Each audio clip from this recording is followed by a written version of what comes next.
The best gift would be if you disappeared. Those were the words my only son spat into my face days before his birthday, as if I were nothing more than a shadow that overstayed its welcome.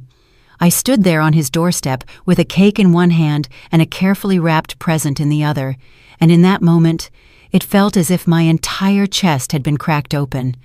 His eyes burned with impatience, his jaw set hard, and behind him his wife leaned against the doorframe, her lips curved in a smile that was colder than winter air.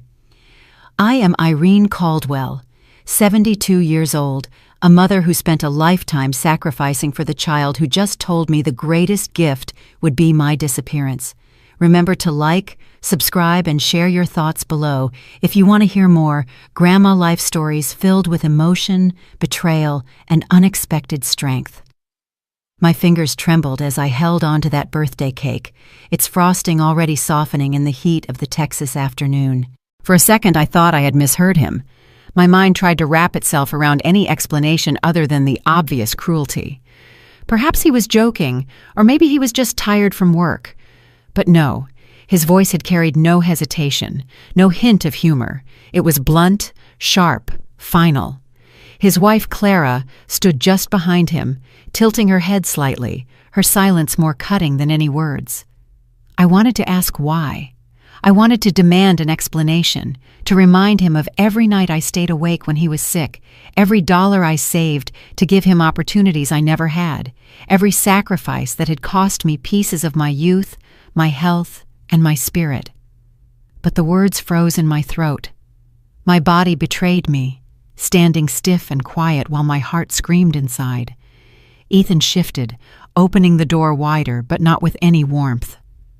"You heard me," he muttered, turning his eyes away as if I were nothing but an annoyance. The cake in my hands suddenly felt absurd.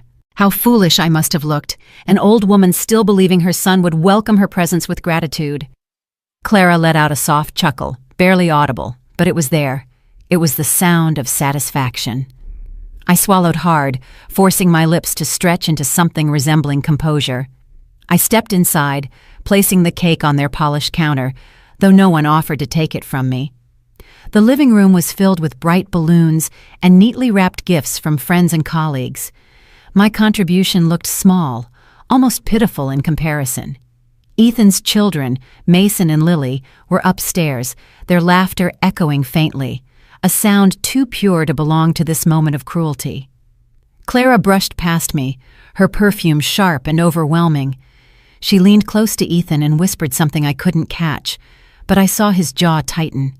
He turned back toward me, his voice like a blade.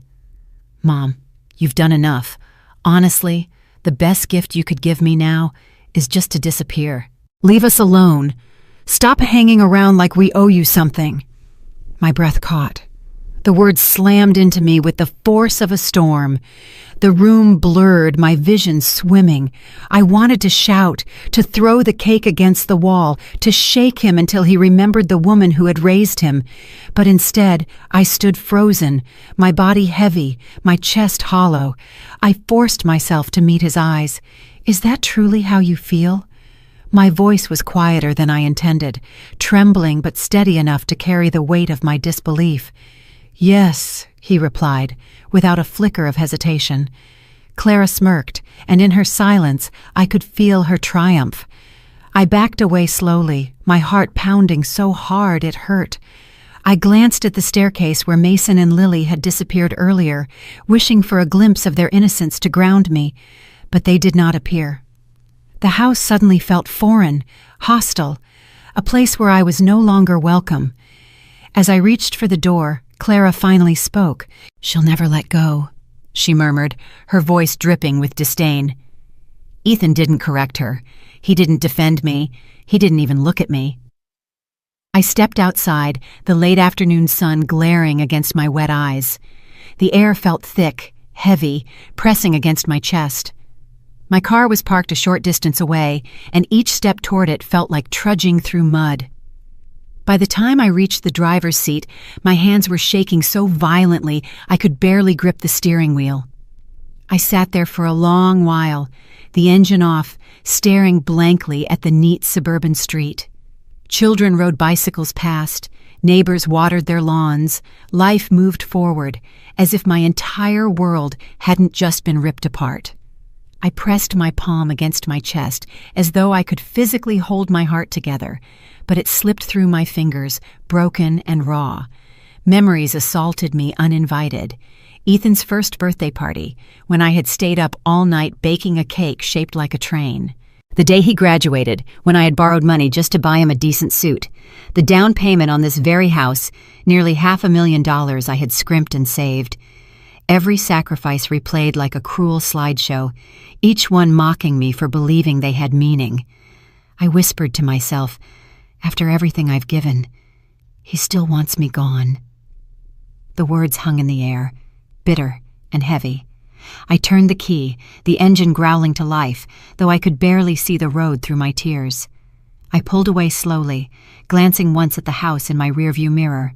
Ethan had already closed the door, shutting me out of his life with the same finality as his words. Clara was still standing there in the window, her faint smile burning itself into my memory. As I drove home, the silence in the car was suffocating.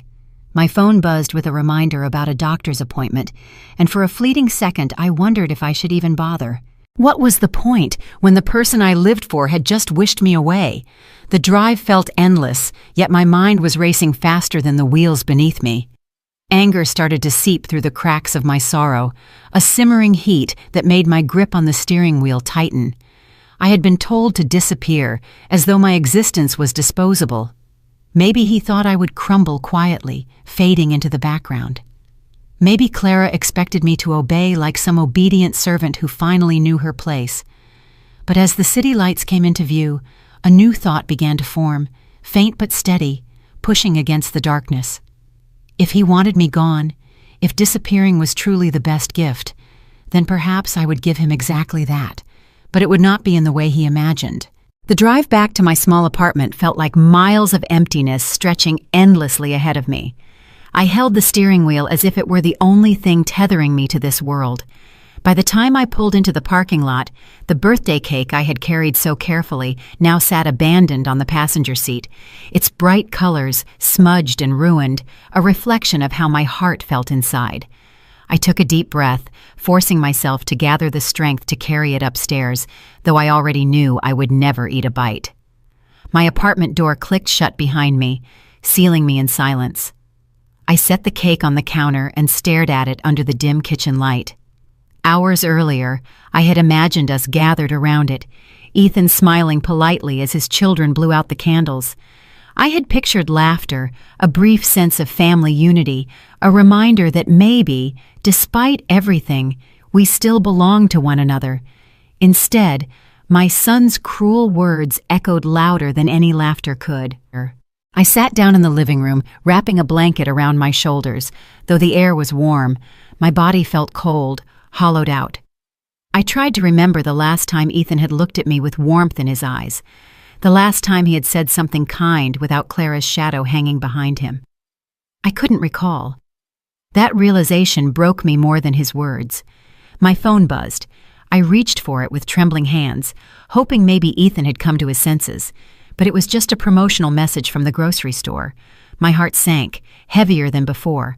I switched the phone off, not wanting to see any more reminders of a world that moved on without caring.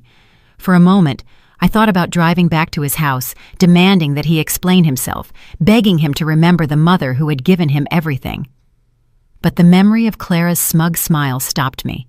She had been waiting for that moment of weakness, hoping I would grovel, hoping I would prove myself as desperate and pitiful. No, I couldn't give her that satisfaction. I wandered into my bedroom, sat on the edge of my neatly made bed, and buried my face in my hands. My mind replayed the scene like a cruel film reel. Ethan's sharp tone, Clara's poisonous silence, the way he brushed me aside as if I were nothing. Tears stung my eyes, but behind them, something else was beginning to stir. Not strength yet, not anger fully formed, but the seed of something harder, sharper, waiting to grow. I opened my drawer and pulled out an old photo album. The leather cover was worn, edges frayed, pages yellowing from decades of handling. I flipped it open, and there he was, Ethan at 5 years old, frosting smeared across his cheeks as he laughed with unrestrained joy. Ethan at 10, holding his first baseball glove, looking at me with pride because I had saved enough money to buy it for him. Ethan at 21, shaking hands at his college graduation while I clapped so hard my palms hurt. Each picture was a reminder of how much of myself I had poured into him, piece by piece, year after year. And now, all he wanted was for me to vanish. As the night wore on, I thought about the house he lived in, the house I had helped him secure with nearly $400,000 of my own savings. Without me, he would never have been able to walk through those doors, let alone raise his family there. I thought about the tuition I had paid, the countless babysitting hours I had given freely, the support I had provided every step of the way. I had been his safety net, his anchor, and his benefactor. And still, none of it mattered. I rose from the bed and walked back to the kitchen. The cake sat there, untouched, mocking me with its cheerful colors. I pulled out a knife, cut a small slice, and took a bite. It was too sweet, cloying, sitting heavy in my stomach. I dropped the rest of the slice in the trash and pushed the cake away, unable to look at it anymore. The next morning, sunlight streamed through the blinds, but it brought no warmth. My head pounded from crying, my body heavy with exhaustion. I forced myself to brew a pot of coffee, hoping the bitterness would clear my thoughts. As the smell filled the room, my mind returned once more to Ethan's words. The best gift would be if you disappeared. They repeated endlessly, burrowing deeper each time, daring me to respond. I sat at the kitchen table with my cup of coffee, staring at the steam curling upward, and realized something undeniable. He wanted me gone, but he also believed I would never leave. He assumed I would keep financing his comfort, keep playing the part of the dutiful mother, keep sacrificing until I had nothing left. Clara believed it too. That smug curve of her lips had told me everything. I whispered aloud, "You think you've won, but you don't know me anymore." The words sounded foreign at first, but then they settled, firm and steady. Later that afternoon, I gathered up the leftover cake and carried it outside. I placed it in the dumpster behind the building, slamming the lid shut. It felt symbolic, as though I were burying not just the cake, but the illusion of family celebrations that would never come. I stood there for a long moment, my hand pressed against the cold metal, breathing deeply until the ache in my chest shifted into something harder. As I turned back toward my apartment, I noticed a group of children playing nearby. They were laughing, chasing each other, their joy unbroken. For a fleeting second, I thought of Mason and Lily. They were innocent, untouched by the ugliness of their parents. They were the only reason I hesitated to cut ties completely. I knew they would miss me, though perhaps they were too young to fully understand what was happening. My heart ached for them, but I could not continue being the doormat for their parents' cruelty. I went inside, pulled out a notebook, and began to write. At first it was just scattered thoughts, fragments of pain, anger, and disbelief.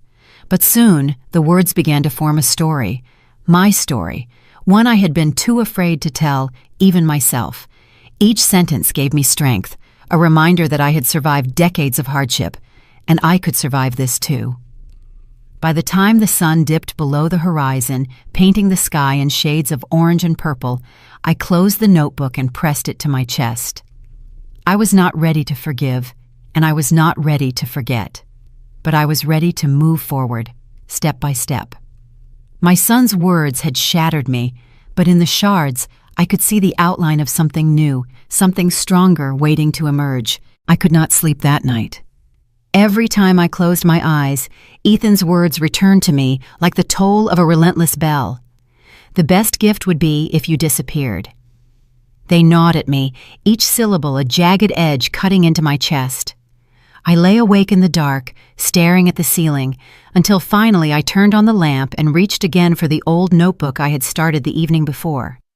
If he saw me only as a burden, then maybe it was time I reminded myself of everything I had carried for him. I opened a fresh page, clicked my pen, and began to write. I listed it all out, line by line, as though keeping accounts in a ledger no one else had ever cared to read. My handwriting shook at first, But as the list grew, my grip steadied, my lines darker and more determined. Ethan's tuition, $80,000. I remembered the years of double shifts, the way I clipped coupons, the meals I skipped so I could pay each semester on time. He had wanted to attend a private university out of state, and I made it happen. I didn't want him to feel second best, not when I could push myself harder. His wedding, $60,000. Clara had wanted a lavish ceremony, with chandeliers and imported flowers, a reception hall that dripped with wealth. They had insisted it was beyond their means, yet I had stepped in with my savings, smiling as I signed the checks, believing I was buying my son happiness. The down payment on the house? $400,000. I could still picture the day we walked through the front door together, Ethan's children racing through the empty rooms, Clara beaming as though she had achieved it all herself. No one remembered that I had liquidated bonds and cashed out retirement accounts to make it possible. And then the countless small things, the invisible sacrifices that never made it into anyone's speeches. Babysitting nights so Ethan and Clara could go out. New clothes for the twins, carefully wrapped gifts at every holiday, groceries delivered when they hinted they were short. Thousands upon thousands of dollars, hours, and pieces of my soul quietly funneled into their lives. As the numbers filled the page, I began adding them. My pen scratched quickly, each figure merging into a larger picture. By the time I was finished, my breath caught in my throat. Nearly $1 million, almost an entire lifetime of savings given freely to my son and his family. I pressed my hand to the page, staring at the total as though it were a verdict. Nearly $1 million. And still he wanted me gone. A wave of nausea rolled through me. I pushed the notebook away, rising to splash cold water on my face. The reflection in the bathroom mirror startled me. My eyes were red, my cheeks hollow, but behind the grief there was something new, something sharp, waiting to surface. For decades I had defined myself as a mother, as a giver, as the silent foundation beneath Ethan's life. Now, for the first time, I wondered what would happen if I stopped giving. I dried my face and returned to the table. The ledger lay open, the total sum circled, accusing and undeniable. I whispered aloud, I was never nothing. I was everything. Hearing the words filled me with a strange strength, as though by naming my truth, I was reclaiming pieces of myself Ethan had tried to erase. I thought of my late husband, Robert. He had passed years ago, leaving me to raise Ethan largely alone. Robert had always said, "Don't let love blind you to respect." At the time, I had brushed it aside, too busy making sure Ethan had what he needed. Now, his words came back like a prophecy I had ignored. The hours slipped by, and still I sat at that table, rereading my ledger. With every glance, my anger sharpened, but so too did my clarity. Ethan and Clara had built their comfort on my back. They had relied on my generosity for so long they believed it was their right. And when they no longer wanted to acknowledge the woman behind the sacrifices, they told her to disappear. I stood and walked to my closet, pulling out a small box I had kept tucked away.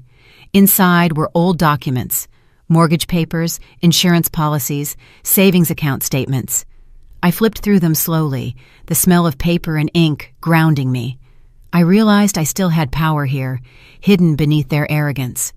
They thought of me as weak, as dependent, but I had signatures on deeds, names on accounts, threads of control woven into their lives that they had conveniently forgotten. The night deepened, the city outside quieting to a hush. I poured myself a glass of water, sat back down with the box and my notebook, and began to draft a new list. Not of sacrifices this time, but of possibilities. What I still controlled, what I could reclaim, what I could change.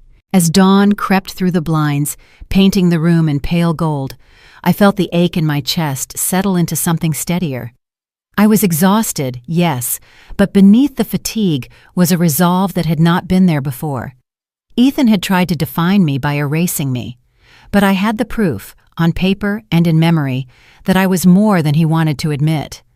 I gathered the pages into a folder and placed them on my nightstand. My hand lingered on the cover, my breath slow and deliberate. This ledger was more than just numbers. It was a map of my life, my sacrifices, my worth. And now, it would also become the foundation of whatever came next. Lying down, I finally closed my eyes. The words still echoed, but they no longer crushed me. Instead, they fueled something different, something I could no longer ignore. If my son believed my disappearance was a gift, then perhaps it was time to show him what that truly meant. The morning after I completed my ledger, I woke with a stiffness in my bones that no amount of stretching could ease. It was not just the ache of age, it was the weight of betrayal, pressing down harder than ever before. I brewed a cup of coffee, the bitter scent filling the kitchen, and sat with the folder of sacrifices by my side. Every number I had written glared at me like a truth carved into stone. Nearly $1 million, 40 years of devotion, and still my son had told me to vanish. My phone lay silent on the table. For a long while I stared at it, debating. Part of me wanted to let the silence stretch forever, but another part needed to hear it directly from his lips again, to strip away any hope that maybe I had misunderstood. I pressed the call button before I could change my mind. The ring barely lasted 3 seconds before Ethan answered. "What do you want, Mom?" His voice was flat, impatient, as though my presence, even through the phone, was an intrusion. I held the phone tightly, forcing myself to breathe evenly. "Ethan," I said quietly, "I need to ask you, did you mean what you said yesterday? Did you mean it when you said the best gift would be if I disappeared?" There was no pause, no hesitation. "Yes, Mom, I meant it." His tone was so cold that it sent a shiver down my spine. "You cling too much. You're obsessive, always showing up, always trying to insert yourself. I don't need that anymore. Clara doesn't need it. The kids don't need it. We need space. You need to let go." The words hit me like stones. I tightened my grip on the phone, afraid it would slip from my shaking hands. "After everything I've given you," I whispered. "After everything I've done—" Before I could finish, another voice cut in. Clara's. Her tone was dripping with mockery, sharp as broken glass. "She's still whining? God, Ethan, she'll never stop. Once she's gone, everything is ours, and we can finally breathe." My stomach dropped. I felt the air leave my lungs, leaving me hollow. They weren't even pretending anymore. Not only had Ethan meant what he said, but Clara was already envisioning a future without me, her voice thick with satisfaction. "Clara," I said, my voice steadier than I expected, "I can hear you." There was a beat of silence, followed by her careless laugh. "Good. Maybe it's time you understood. You've done enough damage hanging over us. Don't you think it's pathetic, clinging to relevance at your age? Move on." I pressed my free hand against my chest, the pain sharp but different this time. Not just sorrow, but something fiercer, burning from deep inside. My vision blurred with angry tears, but my voice came out low and sharp. "I see. I understand perfectly now." Ethan exhaled, exasperated. "Mom, don't make this harder than it has to be. I don't want to fight. I just want peace. And peace means you disappearing from my life." Peace. That word stung more than the cruelty itself. He thought erasing me would bring him peace. He thought stripping me from his life was a solution, not a betrayal.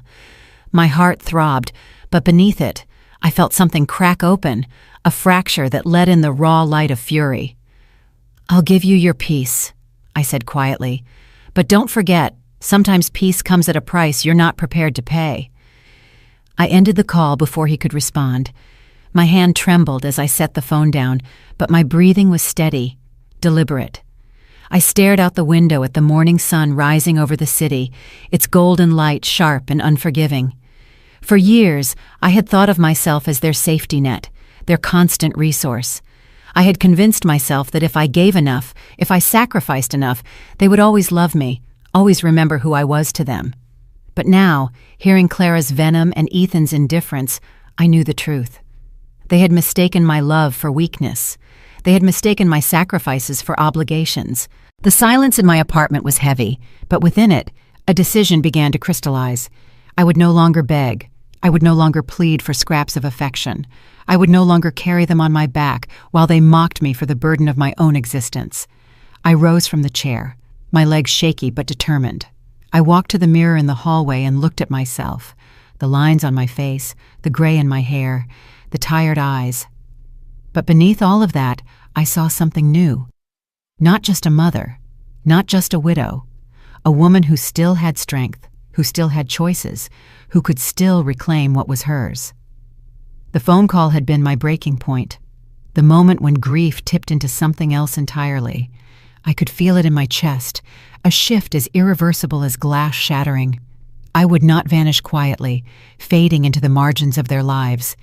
If Ethan wanted me gone, then I would go on my own terms, and in doing so, I would show him just how much power I still held. I picked up my notebook, the ledger of sacrifices, and held it to my chest. The numbers no longer mocked me.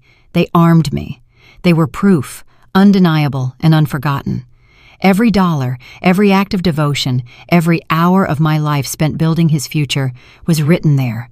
He thought I was weak. He thought I would crumble. But he had underestimated the strength of a woman who had already given everything and had nothing left to lose. I placed the ledger back in its folder and closed it with a sharp snap.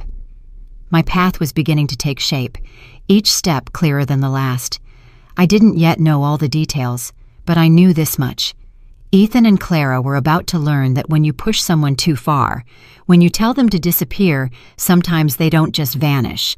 Sometimes they return stronger, sharper, and ready to reclaim everything that was stolen. The morning after that phone call, I woke up different. My body felt the same, with its familiar aches and the stiffness in my hands, but something deep inside me had shifted. It was as if a line had been drawn, and I had finally stepped across it. Ethan's voice still echoed in my ears. Clara's mocking laugh still scratched at the edges of my memory, but instead of pulling me down, those sounds fueled me. They were no longer weights around my neck. They were sparks lighting a fire I had kept buried for too long. I made myself a cup of tea, though my hands shook as I poured the water. I sat at the table, staring at the steam rising from the mug, and whispered, "No more." For the first time in years, I meant it. I would not be their servant, their silent wallet, their shadow to be dismissed whenever it suited them. They had told me to disappear, and maybe I would, but not before I showed them what disappearing really meant. I pulled out my notebook again, flipping past the ledger of sacrifices, and began a new list. At the top of the page, I wrote in firm letters, "What I still control." Underneath, I listed my accounts, the deeds, the investments Ethan had never cared to learn about, the pieces of power he had overlooked in his arrogance. As the list grew, so did my resolve. By mid-morning, I had dressed carefully, pulling on a pressed blouse and slacks. I looked in the mirror and reminded myself that appearances mattered. If I was going to walk into a bank and begin unraveling the ties that bound us, I needed to look like more than a broken old woman. I needed to look like someone who still commanded respect. The drive to the bank was quiet, the roads humming beneath my tires. I parked outside and sat for a moment, gathering my breath. This was the first real step, and I felt the gravity of it pressing on me. But I also felt the thrill of control returning, a sensation I had almost forgotten. Inside the bank, the cool air smelled faintly of paper and polish. I walked up to the counter, asking to see Mrs. Patel, the branch manager. She had known me for years, always greeting me with a warm smile when I came in. Today was no different. "Mrs. Caldwell," she said kindly, leading me into her office. "What brings you in today?" I sat down, clutching my purse tightly on my lap. "I need to make some changes," I said softly, but my voice grew steadier with each word. "I want to withdraw all funds from my joint account with my son, effective immediately." Her eyebrows lifted slightly, but she didn't question me. "Of course. Do you want the funds in cash or transferred to your personal account?" "Transferred," I replied. "Every last cent." She typed quickly, the click of the keyboard filling the silence.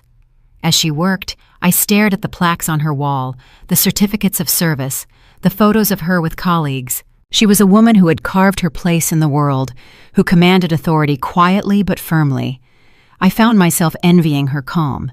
When she finished, she turned the monitor slightly toward me. "That will be 120,000, Mrs. Caldwell, transferred directly to your name only. Please sign here." I picked up the pen, my hand steady, and signed. The moment the ink touched the paper, I felt a surge of power. Ethan would wake up one day soon and realize the safety net he had counted on was gone. Mrs. Patel glanced at me thoughtfully as she filed the papers. "If I may, Mrs. Caldwell," she said carefully, "as a co-signer on your son's mortgage, you have certain rights you might not be fully aware of, rights that could protect your interests should you ever need to." I blinked at her, surprised. I thought that was just a formality, something I signed years ago so they could get the loan. She smiled faintly. "Formality or not, your name carries weight. If you ever decide to act, you may find you hold more control than your son realizes." The words sank into me like seeds in fertile soil. I hadn't come here for more than a withdrawal, but now I was leaving with knowledge, with possibilities I hadn't considered. I clasped her hand gratefully. "Thank you, Mrs. Patel. You've given me more than you know." Back in the car, I sat in the driver's seat for a long time, staring at the receipt in my hands. 120,000, my money, my freedom. For so long, I had thought of it as theirs, as something I would eventually pass on, but now I saw it differently. It was a tool, a weapon even. I drove home with my thoughts racing. Clara had laughed at me. Ethan had dismissed me, but I was not powerless.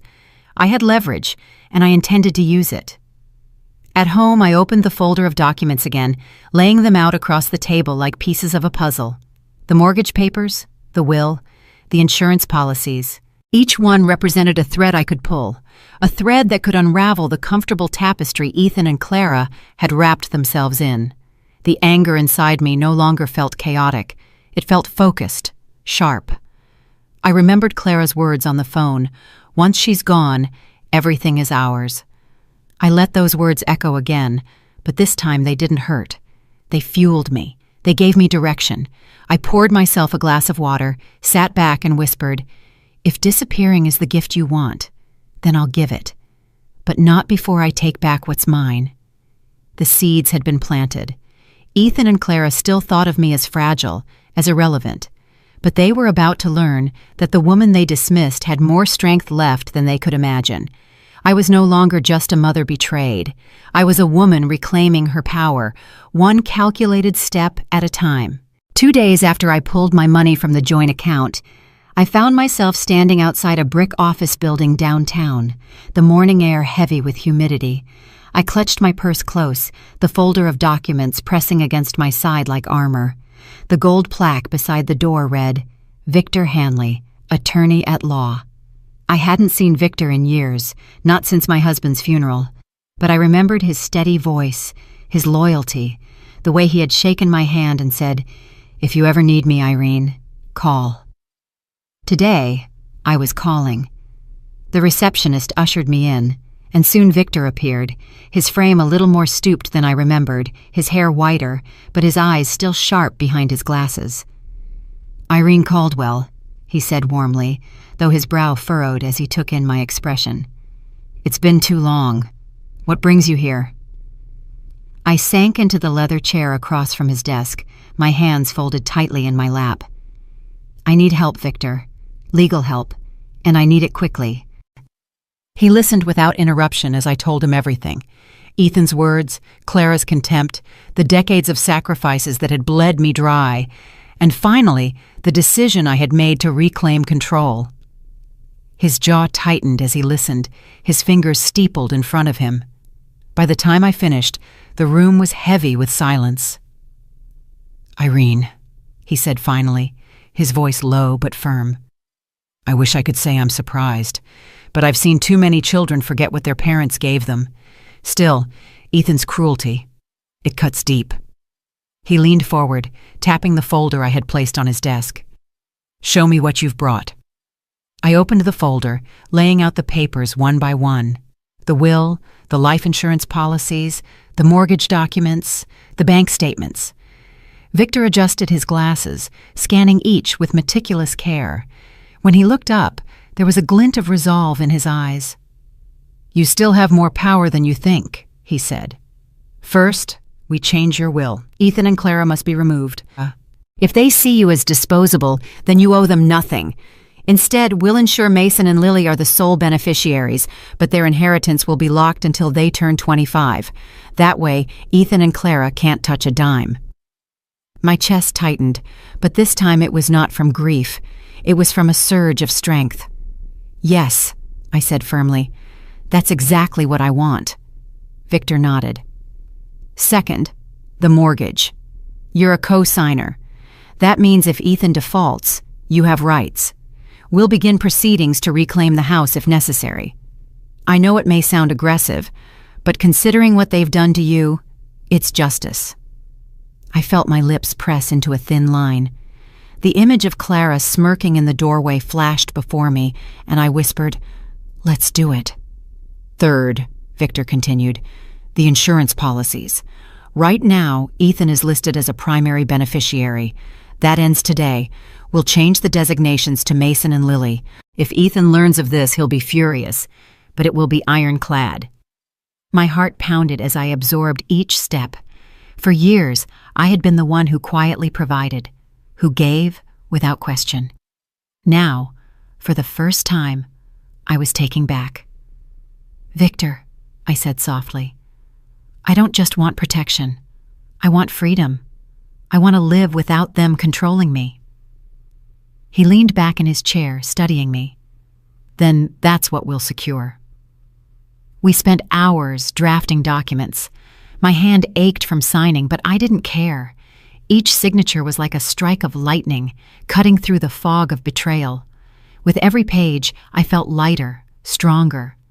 By the time we finished, a small mountain of paperwork sat between us, the tangible proof of my decision to no longer be their victim. Victor leaned forward, his expression gentler now. "Irene, I need you to understand something. This path will not be easy. Ethan and Clara will not take this quietly. They'll fight. They may insult you, threaten you, even try to paint you as unstable. Are you ready for that?" I met his gaze steadily. "They already think I'm nothing. They already told me to vanish. The only thing left is to show them they were wrong." He nodded once, slowly, with the kind of respect that cannot be faked. "Then I'll stand with you, every step." As I left his office, the weight I carried felt different. It was no longer the heaviness of sorrow, but the weight of purpose. My purse was stuffed with copies of the new documents, and I clutched them close as though they were a shield. Outside, the city buzzed with its usual chaos, cars honking, people rushing. But inside me, there was a calm certainty. For the first time since Ethan's cruel words, I felt like I was steering my own life again. When I arrived back home, I spread the papers across my kitchen table and stared at them. The will, rewritten. The insurance, reassigned. The mortgage, poised to become my leverage. It was more than paper. It was justice beginning to take form. I sat down and whispered aloud, "You wanted me gone, Ethan. You'll get your wish, but not in the way you imagined." The clock ticked softly in the background as I leaned back, closing my eyes. Tomorrow, I would decide on my next step. For now, I let the strength of today settle deep into my bones. This was no longer grief.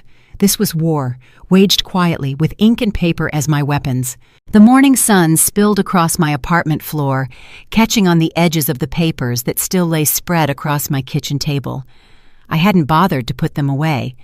I wanted to see them every time I passed by, wanted the reminder that I had finally stopped being a victim and started being someone who fought back. Still, I knew this was only the beginning. Ethan and Clara had no idea what I'd already done, and that ignorance was my advantage.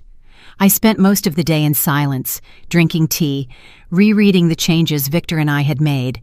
The thought of Ethan's face, when he discovered he was no longer in my will, gave me an odd sense of satisfaction. Clara's smug little smirk would vanish the moment she realized the house, the money, and the life they thought were secured were now slipping from their fingers. That afternoon, my phone rang. I glanced at the screen and saw Clara's name. My chest tightened. For a second, I considered ignoring it, but then I pressed answer, curious about what mask she would wear today. "Hello, Irene," Clara began, her tone syrupy sweet. "We were wondering if you might be available to watch the twins this weekend. Ethan and I have a charity gala, and you know how much Mason and Lily adore their grandmother." Her words were carefully chosen, layered with fake warmth. I could almost picture her rehearsed smile, the way she probably tilted her head, making herself sound generous. I let a long pause stretch before I answered. "No," I said simply. The silence on the other end was sharp. Then Clara gave a light laugh, forced and brittle. "I'm sorry. Did you say no?" "Yes," I repeated, my voice firm. "I'm not available." Another silence followed, this one longer, colder. Finally, she hissed, her sweetness gone. "You're really going to play this game, aren't you? You think you can just pull away and we'll come crawling? You'll be back, Irene. You always come back." I hung up before she could say more. My hand trembled slightly, but I felt lighter, stronger. For the first time, I had denied her. I had chosen myself over their needs. That evening, I imagined Clara pacing in her kitchen, telling Ethan I was bluffing. I could see her rolling her eyes, dismissing me as an old woman who had thrown a fit, but would eventually crawl back for scraps of affection. Ethan would nod, pretending to be calm, but I knew my son well enough to guess there would be a flicker of worry beneath his bravado. They didn't know yet that I had already cut the financial cord. They didn't know their future had already begun to crumble. I decided to leave the apartment for a while, needing air. At the corner cafe, I ordered a coffee and sat by the window, watching the people pass by. Couples laughed together, parents wrangled their children, workers hurried with briefcases. I wondered how many of them carried betrayals in silence, how many had given their lives to people who didn't value them. The thought both comforted and saddened me. I was not alone, and yet the pain was uniquely mine. When I returned home, I checked my voicemail. Clara had left 3 messages, each one growing more clipped. The first was polite, the second irritated, the third sharp enough to cut. "This isn't like you," she snapped. "Don't make us regret trying to include you." I laughed bitterly. Include me. As if I were some charity project they pulled off the shelf when it suited them. My chest tightened with anger, but it also made me smile. Their frustration was proof I was doing something right. That night, I wrote in my notebook again. Not sacrifices this time, not accounts, but declarations. Simple, short sentences. I am not their servant. I am not their wallet. I am not disposable. With each line, I felt myself growing taller, even as I sat hunched over the page. The next morning, I passed by the house. I told myself I was only running errands, but part of me wanted to see them, wanted to look at the walls I had helped build. Their car was in the driveway, and I could see through the window that the twins were watching cartoons. Clara stood in the kitchen, gesturing animatedly at Ethan. I parked far enough away that they wouldn't notice me, but even from a distance I could feel the tension in the air. They were worried. They might not admit it yet, but the cracks were already forming.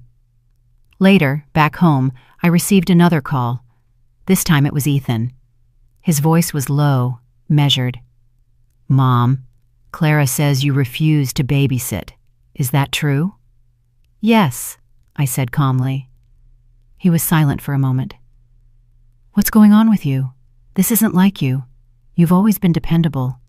Is this Clara's fault? Did she say something?" I almost laughed at the hypocrisy. My son, who had told me to disappear, now scolding me for not bending to his will. "I don't owe you an explanation," I said softly. "Not anymore." "Mom," he snapped, his patience breaking. "Stop being dramatic. You've always helped us. Don't start playing games now. You need us more than we need you." I let his words hang in the air, then replied with a quiet steel I hadn't known I possessed.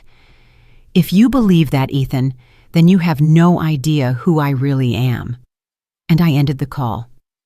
Afterward, I stood by the window, watching the city lights flicker on as the sun set. My pulse was still racing, but I felt victorious.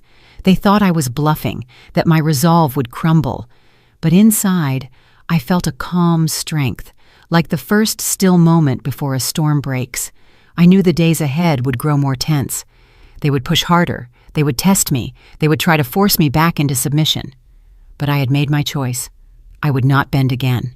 The next week, I made my decision. I was done with phone calls, with whispers, with Clara's venom trickling through voicemails and Ethan's hollow lectures. If I was going to close this chapter of my life, I needed to stand in front of them, look them in the eye, and show them exactly who I had become. I pressed a copy of the legal papers into my bag, slipped my notebook beside them, and drove toward the house that had once felt like mine. The neighborhood was calm, the lawns trimmed, the street lined with cars that gleamed in the afternoon sun. As I pulled into their driveway, I saw the curtains shift. They had noticed me.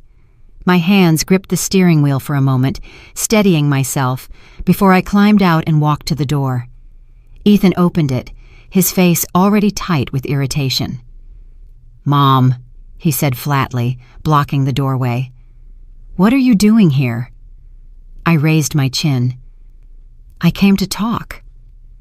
Behind him, Clara appeared, her arms folded, her smile sharp as a knife. "How thoughtful," she murmured. "We were just wondering when you'd come crawling back." I stepped past Ethan before he could stop me, my heels clicking against the floor as I entered the house I had partly paid for. The scent of dinner lingered in the air, but there was no warmth here. This was not my home anymore. I turned to face them, standing tall despite the tremor in my chest. "You told me to disappear," I said, my eyes locked on Ethan. "So I will, but not in the way you imagined." He scoffed. "Without me, you're nothing, Mom. You can't even take care of yourself. You've always needed me." Clara slipped closer, her voice like poison honey. "He's right. You think you can cut us off? You think you can survive without us? You're an old woman clinging to control that isn't yours anymore. Just accept it." I reached into my bag and pulled out the envelope Victor had prepared. I laid it on the coffee table between us, sliding it forward with deliberate calm. "Do you see this?" I asked. "It's proof. Proof that I've already removed you from my will. Proof that you no longer exist in my insurance policies. Proof that Mason and Lily will be provided for, but you get nothing." The room went still, Ethan's face flushed with anger, his hands balling into fists. "You can't do that," he snapped. "I'm your son. It's my right." I met his fury with an icy stare. "You forfeited that right the moment you told me to vanish." Clara leaned forward, her voice rising. "She's bluffing, Ethan. Look at her. She's trembling. This is just another one of her guilt trips. She'll cave. She always does." I pulled out another document, this one bearing the mortgage information with my name clearly listed as co-signer. "You think I'm bluffing? This house you live in, the one you flaunt as yours? I hold the strings. If I decide I can pull them tight, do you understand what that means?" For the first time, Clara's smile faltered. She glanced at Ethan, searching for reassurance, but he said nothing. His face was pale, his confidence cracking. "You wouldn't dare," he whispered. I stepped closer, my voice low and cutting. "You dared to tell me the best gift would be if I disappeared. You dared to treat me as though I were disposable. So don't doubt for a second that I would dare to take back what is mine." The silence that followed was suffocating. I could hear the clock ticking on the wall, the faint sound of the twins' laughter drifting down from upstairs, unaware of the battle unfolding below. My heart ached for them, but I forced myself to stay steady. This was not about them. This was about drawing a line. Ethan finally slammed his hand on the table, his voice breaking. "You think you can destroy me? You're my mother. You're supposed to support me." My reply was calm, even, sharper than any shout. "I was your mother every hour of every day for 46 years. I gave you everything, and in return you spit on me. No more. I am done supporting a man who treats me like a burden. I am done funding your arrogance. If you think you can intimidate me into silence, you are wrong." Clara stepped forward, her mask slipping entirely. "Pathetic old woman, you don't scare me. You never have. This is our house, our life, and you're just clinging to scraps of power. Do us all a favor and disappear like you promised." I looked at her with a cold pity. "Be careful what you wish for. You might just get it." I turned then, walking toward the door, my steps steady despite the storm raging inside me. I paused once more, my hand on the handle, and glanced back. Ethan stood rigid, his jaw clenched, his eyes burning with rage. Clara hovered behind him, her bravado wavering for the first time. "You think I'm nothing without you," I said quietly. "But soon, you'll see. When I disappear, it won't be your victory. It will be mine." And with that, I opened the door and stepped out into the fading daylight. The air outside felt cooler, sharper, as though the world itself acknowledged the shift that had just taken place. I walked to my car, my bag heavy with the weight of my choices, but my spirit lighter than it had been in years. As I drove away, the house shrank in the rearview mirror, its walls glowing orange in the sunset. I knew this confrontation would not be the end. It was only the midpoint of a storm that had just begun to break. But I also knew this. I had stood before them, faced their scorn, and walked away with my head held high. The confrontation had left me shaking, though not with fear. It was the kind of trembling that comes when adrenaline surges through your veins, when you finally released words you've kept bottled up for decades. As I drove home that evening, my mind kept replaying Clara's sneer and Ethan's pale face. They thought I would back down, that I would fold as I always had. But they were wrong. For the first time in my life, I felt the power shift. Still, I knew words alone were not enough. To truly reclaim myself, I had to vanish on my own terms. The idea had been forming ever since Ethan spat out his cruel wish. If the best gift I could give was to disappear, then I would grant it. But not with weakness, not by retreating in silence. I would disappear with precision, leaving behind a trail of truth they could never escape. That night, I invited my neighbor Sophia Morales over. She arrived with her usual flair, a scarf wrapped around her neck and her hair pinned in a dramatic bun. Sophia had once been a stage actress, and though the years had slowed her step, her eyes still gleamed with theatrical fire. She settled into my living room, her bracelets jingling as she gestured. "You sounded urgent on the phone," she said, her accent lilting. "Tell me, Irene, what's happened?" I poured her a glass of wine and laid out the story. Every sharp word, every betrayal, every document I had signed with Victor. She listened intently, her lips pressed together, her expression darkening with each detail. When I finished, she leaned back, shaking her head. "Monstrous," she muttered. "Children can be cruel, but this is cruelty sharpened by greed. What do you want from me, Irene?" I looked her in the eye, my voice steady. "I want to vanish, to let them think they've won, while in reality I'm taking everything back. I need you to help me stage it." Her eyes lit up with something between shock and admiration. "Ah," she said slowly, a smile curving her lips. "A performance. I can do that. I have not been on stage in years, but for you, I will act. Tell me what you need." Together, we sketched a plan late into the night. Sophia would play her part when the time came, dropping hints to neighbors that I had gone away suddenly, her voice heavy with suggestion. She would help create the illusion of absence, feeding Ethan and Clara just enough uncertainty to make them uneasy. Meanwhile, I would prepare the heart of my disappearance. A letter. Not a short note, not a few words scribbled in anger, but a full account of my life, my sacrifices, my truth. It would be 25 pages, handwritten, with dates and figures, each sacrifice documented, each betrayal underlined. It would read like a confession and a verdict combined, impossible to ignore, impossible to erase. For 3 days, I wrote, my hand cramped, my back ached, but I did not stop. I wrote about the sleepless nights when Ethan was sick as a child, the endless hours at work to afford his tuition, the sacrifices of my youth and dreams. I wrote about Robert, my late husband, and how I had promised him I would always take care of our son, even when it broke me. And I wrote about the present, the words that shattered me, the way Clara smiled while Ethan told me to disappear. Each page felt like a stone lifted from my chest. By the time I finished, the letter was a monument to my life, my proof that I had mattered, even if they refused to see it. I sealed it in an envelope, marked with Ethan's name, and tucked it safely away until the moment was right. Sophia visited each evening, rehearsing her role with almost gleeful seriousness.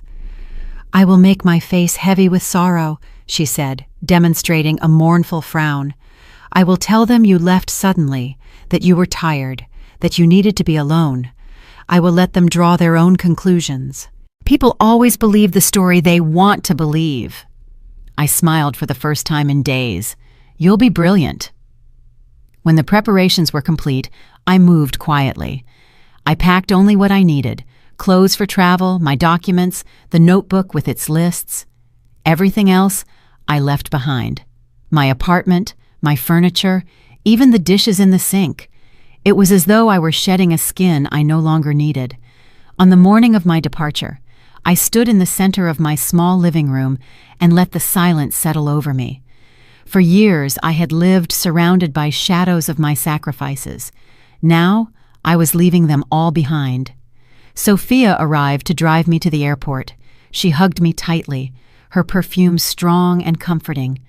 "Go," she whispered. "Let them wonder. Let them fear. And when you are ready, let them see the truth you have written." I nodded, tears pricking my eyes. Together, we carried my suitcase to her car. I glanced back one last time at the apartment, at the place where I had mourned and healed and planned. Then I closed the door, leaving the key on the table inside. At the airport, I kept my head down, moving through the crowd like a ghost. No one knew me, no one cared, and that anonymity was my shield. As the plane lifted into the sky, I looked out the window at the shrinking city below. Somewhere down there, Ethan and Clara believed they had finally silenced me. They believed their wish had been granted. The first 24 hours after I left were strangely quiet. Sitting in a hotel room far from Dallas, I turned off my phone and stared at the pale curtains swaying in the air conditioning. For the first time in years, no one could reach me, no one could demand anything, and no one could remind me that I wasn't enough. The silence was both foreign and intoxicating. I slept deeply, without the weight of expectation pressing down on me. But silence never lasts long in a family that feeds on control. When I turned my phone back on the next afternoon, it lit up with a flood of missed calls and voicemails. Ethan, Clara, even a few from unknown numbers I suspected were their friends, roped into the drama. My chest tightened, but I didn't answer. I sat with the phone in my lap, watching as it buzzed again, their desperation turning my quiet hotel room into a battlefield. The first voicemail was Ethan's voice, sharp and angry. "Mom, what the hell are you doing? This isn't funny. You can't just vanish and cut me off. Call me back right now." The second was Clara, her tone low and threatening. "Irene, I don't know what game you think you're playing, but it's not going to work. You'll regret this, do you hear me? You'll regret it." The third was Ethan again, but softer, laced with unease. "Mom, seriously, where are you? Clara's freaking out. The kids keep asking about you. Just call me, okay? Let's talk." I let the messages play out one after the other, their voices shifting from rage to pleading to cold silence. I felt my hands tremble, but not from fear. It was power. For once, I wasn't the one begging. For once, I had control of the silence. That evening, Sophia called from my apartment. She had stepped into her role with the grace of a seasoned actress. "They came by," she told me, her voice low with satisfaction. Clara looked ready to claw at the walls. "I told her you had left suddenly, that you seemed tired and withdrawn, and that maybe you needed space." I made my eyes look heavy, Irene. I even let them think I knew more than I was saying. They left angry, confused. It was perfect. I smiled faintly, clutching the phone tighter. Thank you, Sophia.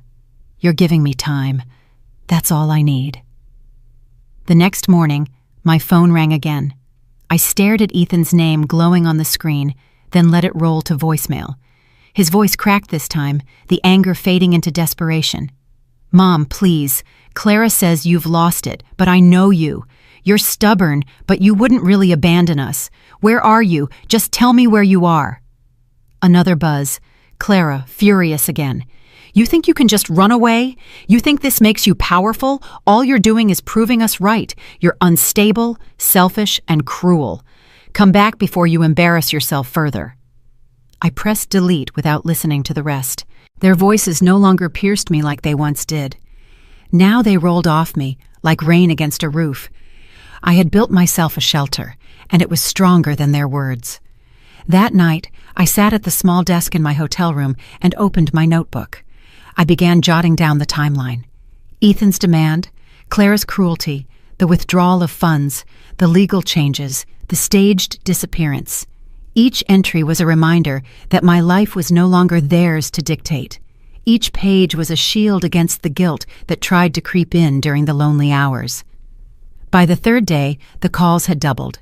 Sometimes they came within minutes of each other, Ethan's voice hoarse from shouting, Clara's sharp with venom.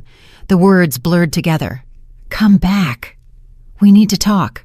You'll regret this. You're insane. Please. I didn't answer a single one. Instead, I called Victor. His calm voice steadied me.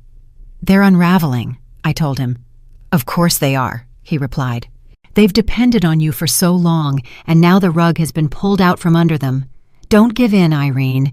Every day you stay silent, you remind them you're not their pawn anymore. Hearing that from him gave me the strength to switch my phone off again. I slipped it into the nightstand drawer, silencing their desperation completely. For the first time in days, I felt peace wash over me. Still, when I closed my eyes, I pictured Mason and Lily.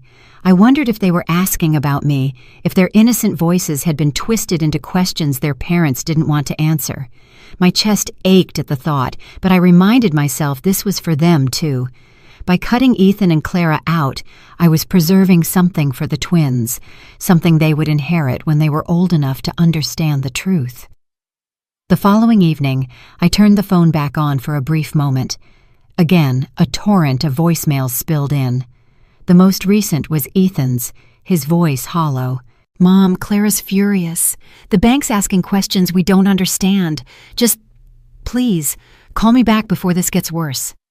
I almost laughed, though it came out as more of a sigh.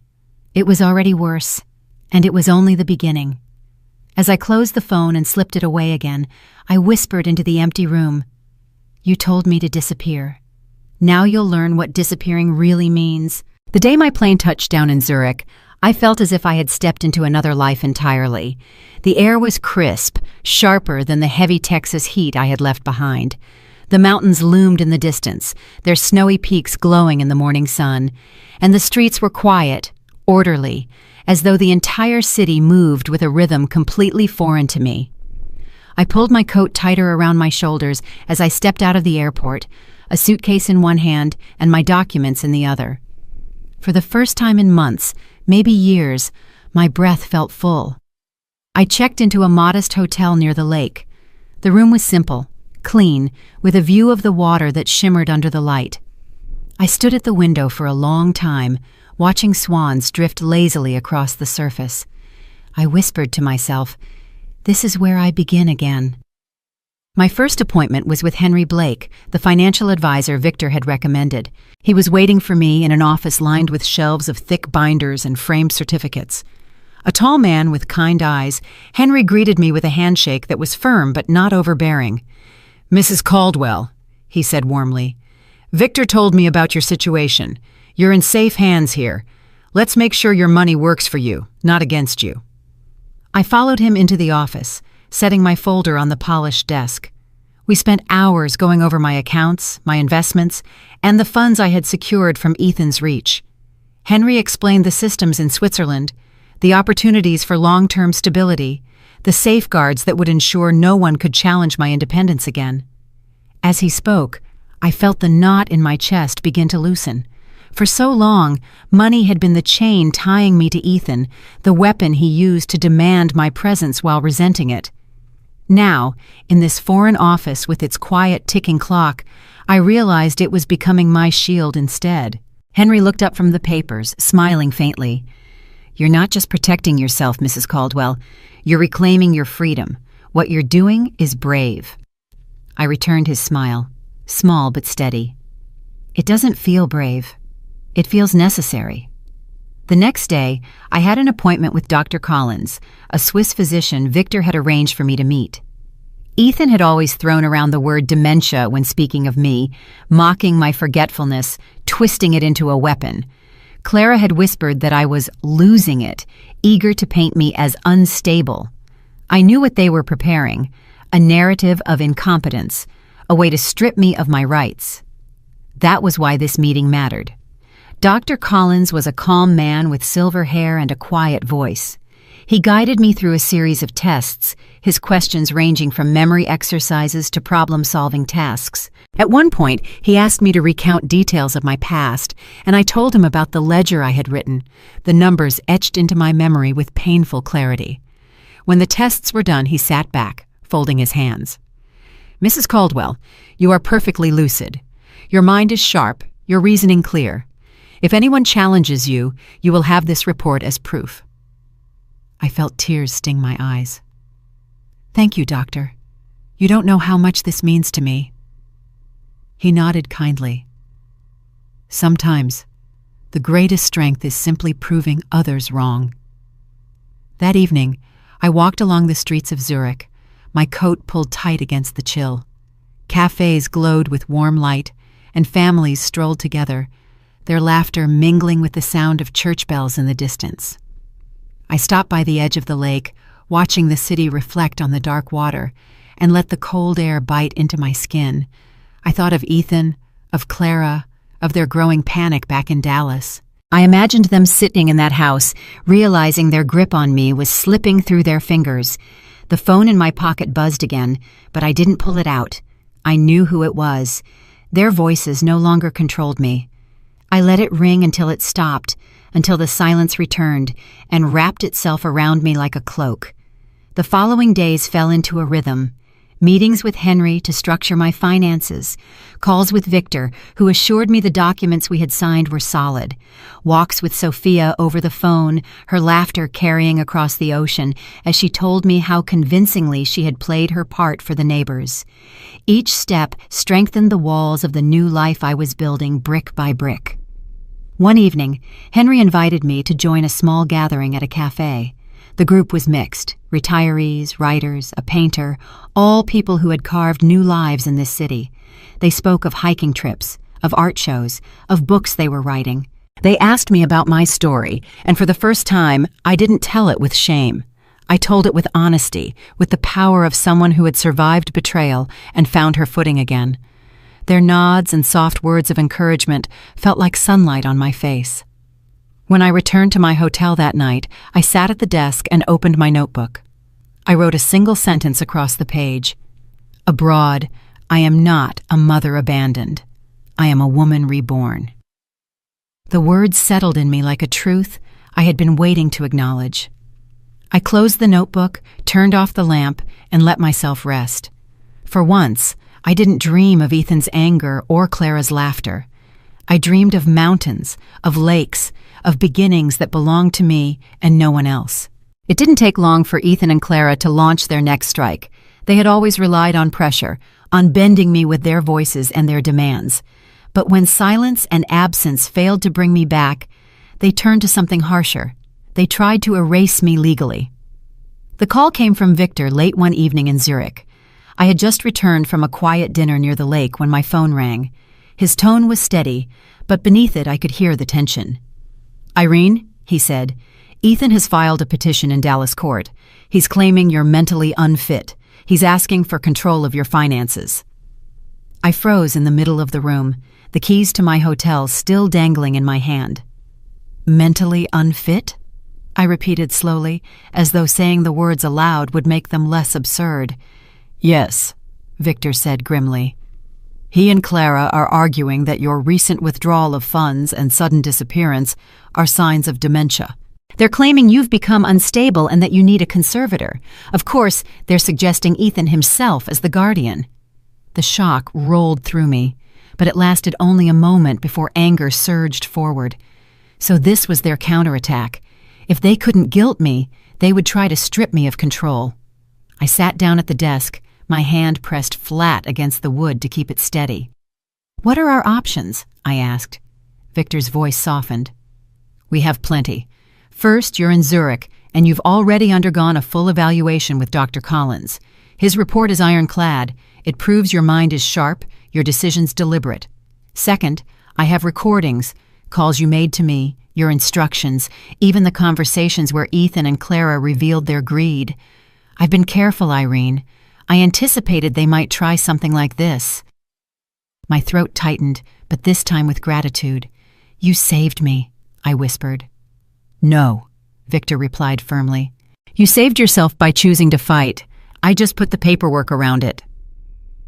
That night, I couldn't sleep. I lay awake listening to the soft hum of the city outside my window, thinking of Ethan's desperation. He was grasping at straws, painting me as unstable because he could not accept that I had cut him off. It hurt. God, it hurt to know my son would stoop so low, but it also strengthened my resolve. He had declared war, and I was ready to answer. 2 days later, I met Henry in his office. I handed him Dr. Collins' report, still crisp from the clinic. Henry flipped through it, nodding. "This will destroy their claim," he said confidently.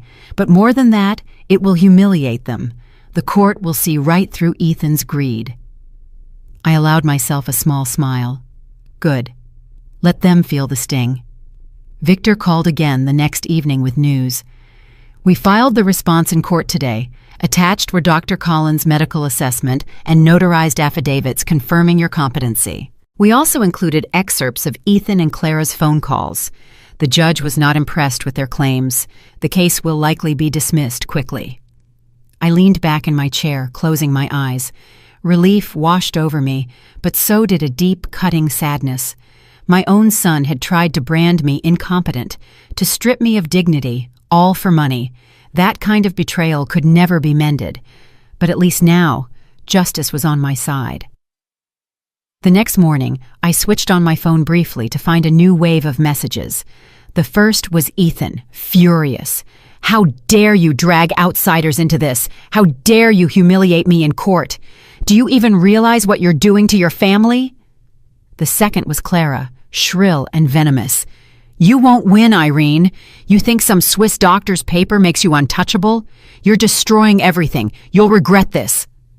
The third was Ethan again, but softer, desperate. "Please, Mom. Clara's losing it, the bank is calling about the mortgage, and now the court is laughing at us. Just stop, please. I need you." I deleted each one, my fingers steady, my heart calm. They had chosen their weapons, and they had failed. Now they would learn what it felt like to lose control. That evening, I sat by the window overlooking the lake. The sky was painted with streaks of pink and gold, and the bells from a nearby church rang softly in the distance. I thought about the path that had brought me here, the cruelty of Ethan's words, Clara's smirk, the nights spent hunched over my ledger, the documents signed with Victor, the staged disappearance with Sophia's help. Each moment had built to this, to the point where their power was gone and mine had solidified. I whispered into the fading light, "Checkmate." The next day, Henry called to tell me the bank had begun proceedings on the house. With my name still on the mortgage and Ethan behind on payments, the foreclosure clock had started. Clara's voice rang in my ears from weeks earlier. "Once she's gone, everything is ours." And I felt a grim satisfaction settle in my chest. Not anymore. Not ever again. I tucked Dr. Collins' report back into my folder and closed it with finality. Ethan had tried to erase me, but instead he had exposed himself. The court had seen his greed, the bank was tightening its hold, and Clara's mask was slipping fast. Their downfall was no longer just possible. It was inevitable. As I prepared for bed, I caught my reflection in the mirror. My hair was silver, my face lined with years of sacrifice, But my eyes were alive again. For the first time in decades, I didn't see a mother begging for scraps of love. I saw a woman who had defended herself, who had turned her pain into power. And though Ethan and Clara's fight was far from over, I knew the tide had turned for good. News of the foreclosure reached Ethan and Clara faster than I expected. Victor called to update me, his voice steady, though I could hear the undercurrent of satisfaction he tried to hide. "The bank has officially moved forward, Irene. Notices have been sent.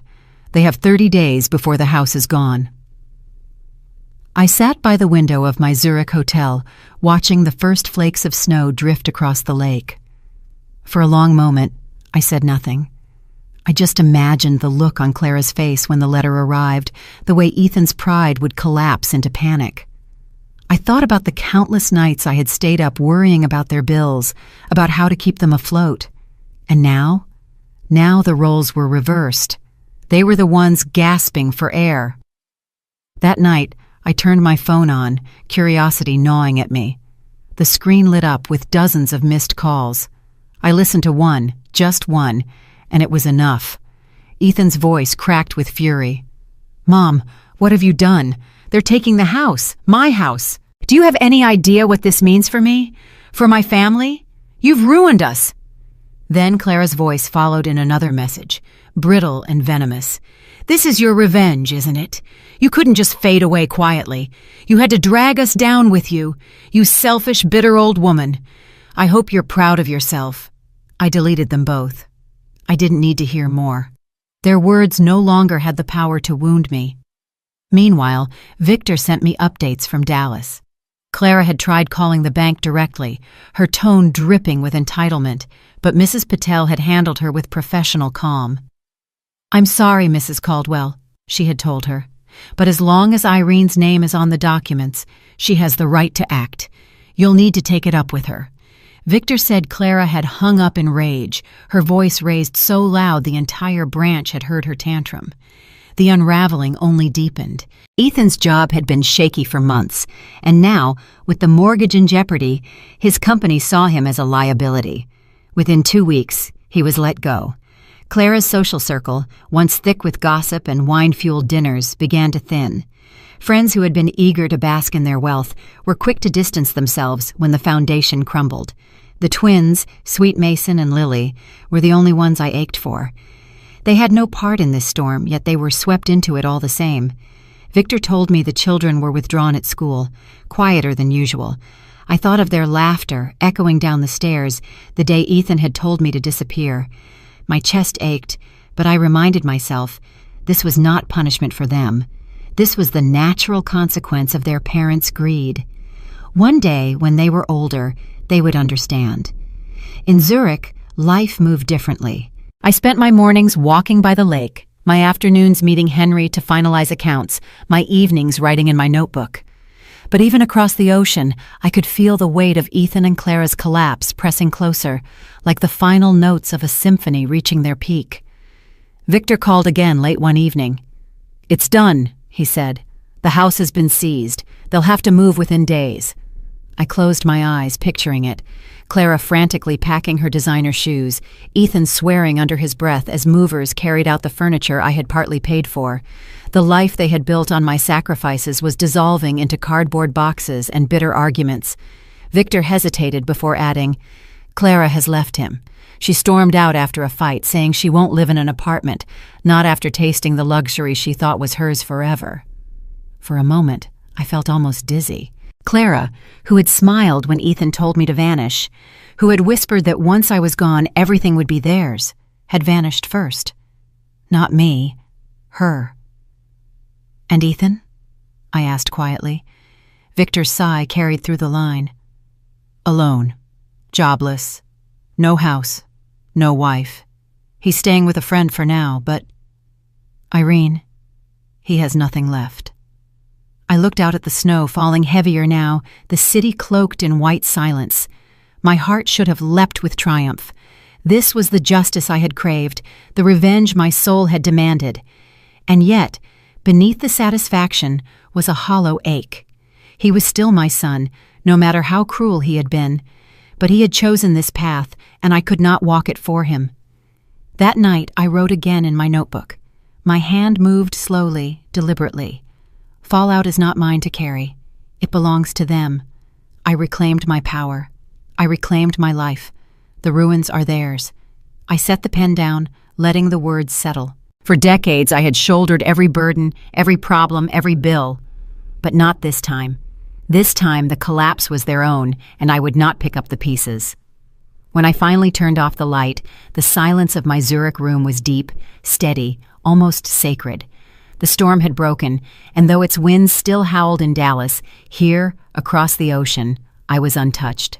The first morning I woke to the sound of church bells drifting across Zurich. I realized I had begun to breathe differently. Not in gasps of grief or shallow breaths of rage, but slow and full, as though every inhale reached all the way down to my bones. Snow still dusted the rooftops outside my window, and the lake shimmered under a pale sun. I wrapped myself in a scarf, stepped outside, and let the cold air sting my cheeks. For the first time in decades, I wasn't rushing to meet anyone else's needs. Every step I took was mine. I started small. There was an art studio a few streets away that offered beginner painting classes. The idea terrified me at first. Me, a 72-year-old woman with shaking hands, trying to hold a brush steady. But I signed up anyway. On the first day, the teacher handed me a canvas and said, "Paint what you feel, not what you see." My hand trembled, but as colors bled onto the white surface, something loosened inside me. The strokes were clumsy, uneven, but they were mine. Each one felt like a declaration. I exist, and I am more than what they told me to be. Soon, painting became my morning ritual. I would sit by the studio window, brush in hand, and let the colors tell stories I no longer had to carry in silence. Reds for the anger I had buried, blues for the nights I had wept alone, greens for the hope slowly unfurling inside me. The canvases lined up against the wall like chapters of a book only I could write. In the afternoons, I joined a hiking group Henry recommended. At first, I worried I wouldn't keep up. My knees protested, and the cold air made every breath sting. But the other hikers, men and women my age and older, welcomed me with smiles and gentle encouragement. "Slow and steady, Irene," one of them laughed, reaching back to steady me on a steep incline. "The mountain isn't going anywhere." Climbing those trails was more than exercise. With every step upward, I felt myself shedding the weight of the past. Standing on a ridge, looking down at the city below, I whispered, "I made it. I'm here." The wind carried my words away, but in my chest they echoed like a promise kept. Evenings were quieter. Sometimes I sat in cafes, scribbling in my notebook, surrounded by the hum of conversations in languages I didn't fully understand. Other times, I stayed in my small apartment, experimenting with new recipes I found in local markets. Simple meals, warm bread, hearty soups. It was strange how nourishing it felt to cook only for myself, not as an obligation, but as an act of care. Henry encouraged me to share my story, to put it into words beyond the pages of my notebook. At first, I resisted. What would strangers care about an old woman betrayed by her son? But one night, staring at the blank page on my laptop, I began to type. The words flowed easier than I expected. I didn't name Ethan or Clara, but I wrote about betrayal, about sacrifice, about what it meant to lose yourself, and then fight to find yourself again. I submitted the piece to a local online blog called Elder Voices. To my surprise, they published it within days. The headline read, "When my son told me to disappear, I found myself instead. I thought it would sink quietly into the endless noise of the internet, but it didn't." Comments began pouring in.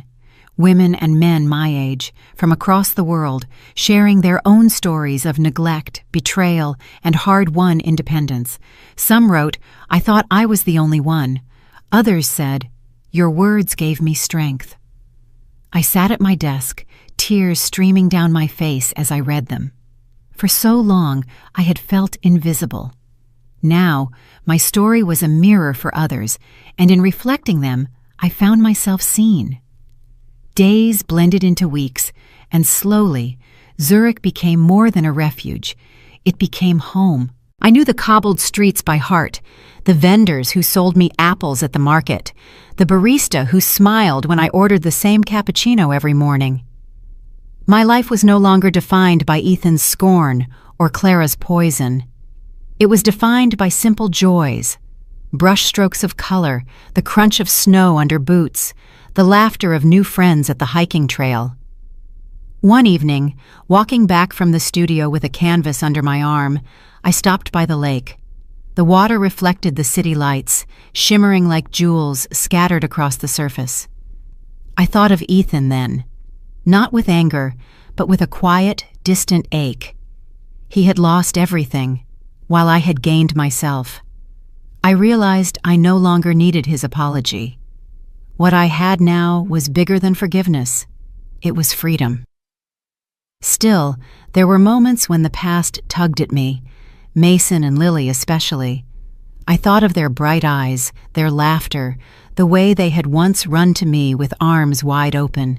I carried the hope that one day they would understand, that one day they would read my story not as an act of vengeance, but as proof that their grandmother had chosen dignity over silence. On my desk, a new painting dried. It was different from the others. Not red, not blue, not heavy with grief. This one was filled with light, soft yellows, gentle greens, the colors of sunrise. I titled it Rebirth. As I looked at it, I realized I had become exactly what Ethan never expected. Not a woman destroyed by his cruelty, but a woman transformed by it. He had told me to disappear, and I had done so. But in disappearing, I had created a life brighter than the one I left behind. I closed my eyes and let the peace of that truth settle into me. Tomorrow, I would climb another trail, paint another canvas, maybe write another piece for the blog. Each act was small, but together they built a future I could finally call mine. Winter in Zurich had a softness that surprised me. Snow fell lightly across the rooftops, muffling the usual hum of the city. I sat at my small wooden desk by the window, sipping tea, watching the flakes swirl and settle on the sill. My notebook lay open in front of me, filled with pages of colors, words, and reflections. For the first time in a long life, I felt complete. Not because I had everything, but because I had finally stopped giving everything away. That morning, a letter arrived. The envelope was creased, the handwriting uneven but recognizable. My heart leapt as I saw the names on the return address: Mason and Lily. My hands shook as I slid a knife carefully under the flap and unfolded the paper. "Dear Grandma," it began in the uneven scrawl of children still mastering their penmanship, "we miss you. We don't know why Daddy says you had to go away, but we just want you to know we love you. We're proud of you. We'll always remember how you told us stories before bed and baked cookies with us. Please don't forget us. Love, Mason and Lily." Tears blurred my vision as I held the letter close to my chest. Their words pierced me deeper than any cruelty Ethan had ever spoken. They reminded me why I had fought, why I had endured the pain of vanishing, why I had built this new life. My choices had not been for revenge alone. They had been for dignity, for legacy, and yes, for those two innocent children who still saw me for who I truly was. I placed the letter carefully beside my painting titled Rebirth, letting them rest together, one as a symbol of who I had become, the other as a promise that my love would outlast the bitterness of their parents. News from Dallas reached me in fragments through Victor. Ethan had been reduced to living in a modest apartment, his pride stripped bare. Clara had vanished from his life without a trace, leaving him to stew in the ruins of his arrogance. He had lost the house, his job, and the image of superiority he had clung to so tightly. Once, that knowledge might have filled me with sorrow. Now, it felt like justice written in stone. He had asked for my disappearance, and in granting it, I had taken his illusions with me. I did not celebrate his downfall. I simply accepted it as the natural consequence of choices made in greed and cruelty. For me, the true victory was not his collapse, but my survival. My quiet joy in the mountains, my laughter with new friends, my freedom to paint without fear of ridicule or dismissal. Still, On nights when the city was silent and the lake reflected only the moon, I thought of Ethan. I pictured the boy he once was, frosting on his cheeks, his small hand tugging mine as we crossed a busy street. Somewhere between that child and the man he became, love had twisted into entitlement, gratitude into contempt.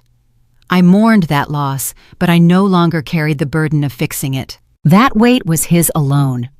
One Sunday, I was invited to speak at a gathering hosted by Elder Voices, the blog that had published my story. The room was filled with faces lined by years, eyes glimmering with recognition as I shared my journey.